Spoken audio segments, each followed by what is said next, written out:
మంచినీళ్ళు పెట్టినా పడుతుంది, పాలు పెట్టినా పడుతుంది, మురికి నీళ్ళు పోసినా పడుతుంది.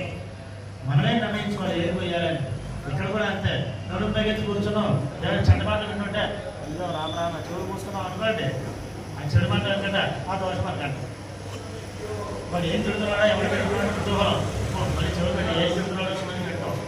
ఆ దృష్టి సుకృతం ఏమిటా సుకృతం? ఏది వినాలి మరి?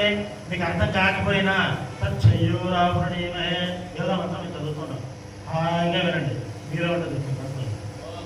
కడుపు తగ్గి కూర్చోవడం వల్ల ఈ వైబ్రేషన్స్ అన్ని కూడా ఆ బ్రహ్మాండం ద్వారా వెళ్ళి లోపల ఉండే మజిలి అంతా తొలగించి మనల్ని నీట్గా ఉంచుతుంది. ఎంతకాలం ఉంటుందండి? గురుకాలం అయితే ఒకసారి చేస్తే 10 సంవత్సరాల పైనే ఉంటుంది, అంత శక్తి వచ్చేది. కానీ కలియుగంలో రాను రాను క్షీణిస్తున్నాం కానీ పెరగడం లేదు. తద్వారా 1 సంవత్సరం కాలంలో ఉంటుంది చాలు. ఒక 365 ఉగాదించినట్టుగా 1 సంవత్సరం తగ్గించినట్టే మళ్ళీ 1 సంవత్సరం ఇదే దగ్గర మరో ఉత్సవంలో పాల్గొంటే మళ్ళీ మంచి శక్తి తెలుస్తుంది. అంతే కదండి.